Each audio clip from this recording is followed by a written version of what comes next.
Hi, I'm your host Vasco Duarte. Welcome to the Scrum Master Toolbox podcast, where we share tips and tricks from Scrum Masters around the world. Every day, we bring you inspiring answers to important questions that all Scrum Masters face day after day. Hello everybody, it's Wednesday, it's the change day here on the Scrum Master Toolbox podcast, and this week joining us from London is Paula Dunne. Hey Paula, welcome back. Hi Vasco, thank you. So Paula, today's Wednesday, we want to dive into what I call sometimes the murky waters of change, because change is a difficult process for us as change agents, but also for the teams and stakeholders as actors in that change, but also because it is a daily occurrence for us. I mean, as Scrum Masters and Agile Coaches, we're working with change all the time. It could be a individual level change, team level change, organizational level change. We're always working with change. So we want you to tell us a story about one of those change processes you were involved with. And as you go through it, highlight for us the tools, the tips, the tricks, the techniques you learned back then that you still apply today. Yeah, the biggest change that I worked on was part of my development into becoming a Scrum Master. So that was designing and implementing an Agile framework for a division. And the key there, which I would try and apply to, as you say, any kind of change that you're trying to introduce or work on, is trying to get a balance of ideally two separate people.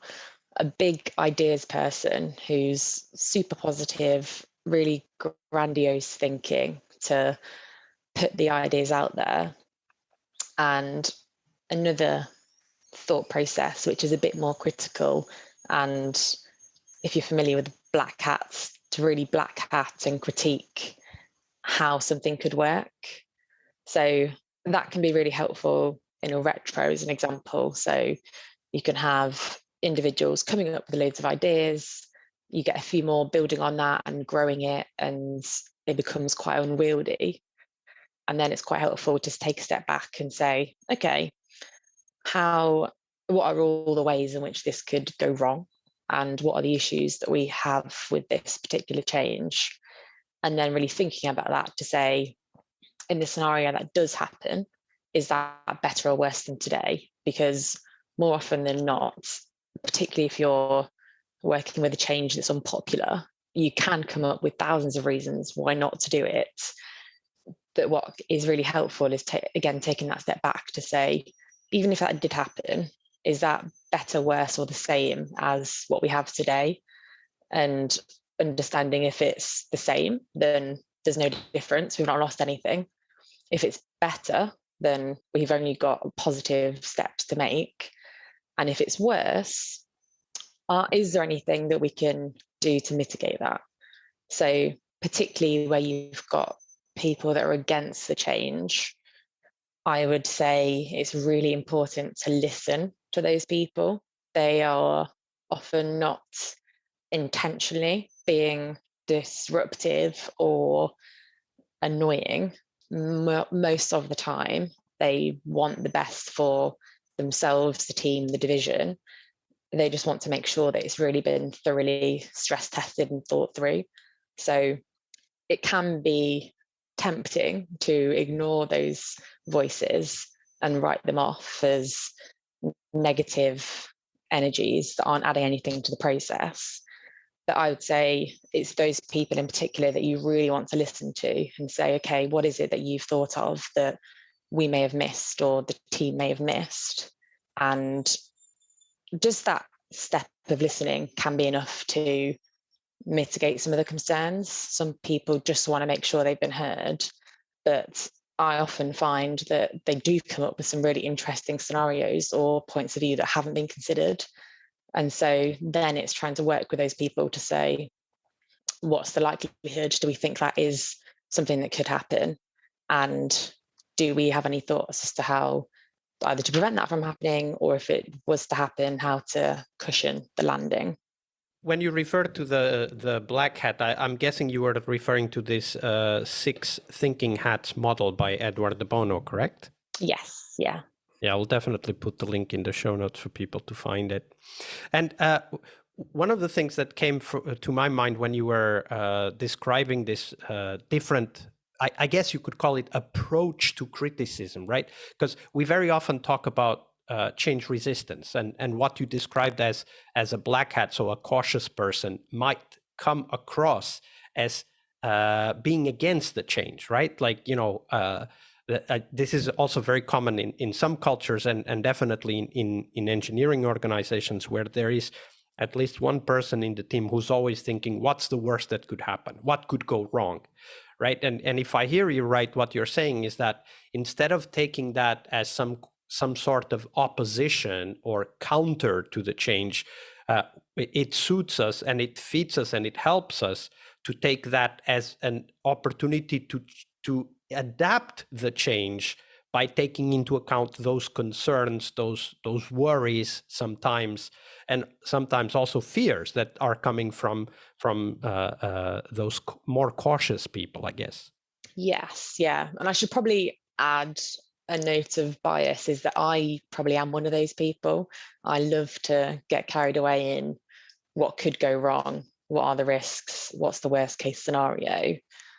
Sometimes with a view to genuinely building that up. Sometimes it's just interesting to explore and see how those things pan out. So yeah, I think I probably am biased towards those descriptions of individuals, because that is probably where I sit in terms of, if an idea is proposed, I do like to have a bit of a moment to think and say, right, what is the worst case scenario here? Usually that is a form of comfort to me to say, okay, well, the worst case scenario probably isn't that bad. But in group scenarios where you have got a mix of people that are really passionate and energetic, that does often come across as a drain of energy. And so one thing that's really important to think about is how that's being portrayed. So if you're the person that is thinking about how to critique something, trying to moderate your language or your tone so that it comes across as constructive rather than destructive. And I think where you're talking there around the individuals, it's again trying to think about, is that individual really trying to be disruptive, or is it just that the way they're describing it and the way they're coming across is more destructive than they would have liked it to be portrayed?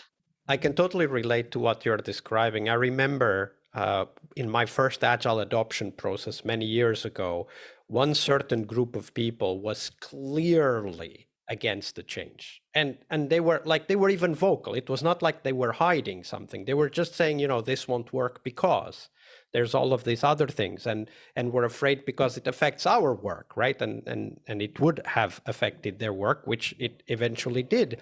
But by listening to them, not me, but the whole organization, obviously, by listening to them, those people that were kind of raising these topics, they over time actually became the biggest advocates for the change, right? When they finally accepted that, yes, our concerns have been taken into account and we now see how we fit in the change, then they immediately became a lot more supportive, and ultimately they become the biggest advocates in the change. So I was thinking that maybe one tip to share here is that if you have the concern that this cautious thinking and expression may be taken as a negative towards the change, why not create a space where it is explicitly said that people are supposed to criticize the change, where it is expected that they criticize the change, and there's not necessarily anything we do about it. We're just exploring, as you said, the worst case scenarios, right? Like there's a retrospective format about how to sabotage a sprint. Well, we could do a retrospect of a future perspective on the change process and say, how could we sabotage the change, right? Like what things can go wrong and what things can cause it to go wrong, and then build on that, right? Like then build into the change process also the ability to tackle that input. Yeah, exactly. It's something that I don't know if I heard it from Jason Little a long time ago, but it's something like using the resistance to change as a resource of energy rather than something that is against the change it becomes something that builds dynamic, it builds energy into the change process, if harnessed correctly. Yeah. And that way of thinking can be really beneficial for good product and project management. So thinking about what could happen in the future, what the potential risks are, what are the likely stumbling blocks. As a Scrum Master, your day-to-day is dealing with blockers. So if it's possible for you to keep one eye on the day-to-day and ensuring that the team are effective, and another eye on the horizon to scan for potential blockers, that then makes your life a whole lot easier, because the longer you're in role, the longer you'll see blockers, common blockers reoccurring. And so there is an element of, if you are practicing what you preach and reflecting on what's gone wrong, then ideally you should be able to anticipate some of those challenges going forwards. And if you're not, you really do need to be thinking about how that reflection and adaptation is going. Adoption, or adaptation, and adaptation. And actually, what you said is actually a very good point, that we can, as Scrum Masters, also prepare the terrain for this, right? Like we can, for example, design a retrospective around, what could go wrong with the adoption of GitHub. Let's say a team is changing from whatever version control into GitHub. What could go wrong, right? Or what could go wrong with the adoption of Kanban, if that's what the team is doing, right? And being prepared for that as a Scrum Master, sometimes we don't need to think about all of these things ourselves. We can bring in the team's own thinking and creativity into it. Yeah. And one thing I found really helpful to remember when I first learned about agile ways of working was that looking at risks and issues and assumptions doesn't go out of the window just because you've adopted Scrum or Kanban or a variation of Agile. And there can be a temptation there to say, we've got these new tools, so we'll reject everything that we did previously or that we've learned in other roles. Whereas I would say the best Scrum Masters keep with them everything that they've used or learned in previous roles and just become better at knowing when to adopt different practices. Absolutely. Always keep growing that toolbox, as we say here on the Toolbox podcast. That was a great list of topics, ideas, and inspirations. So thank you very much, Paula. Thank you. Leading change is one of the core skills we must acquire, but it is only one of the steps towards our success as Scrum Masters. Tomorrow, on Success Thursday, we will talk about how to define success for the Scrum Master role. We'll cover tips on how to measure your way to that position, and most importantly, how to develop that focus on continuous improvement that is as important for Scrum Masters as it is for teams. See you tomorrow. We really hope you liked our show. And if you did, why not rate this podcast on Stitcher or iTunes? Share this podcast and let other Scrum Masters know about this valuable resource for their work. Remember that sharing is caring.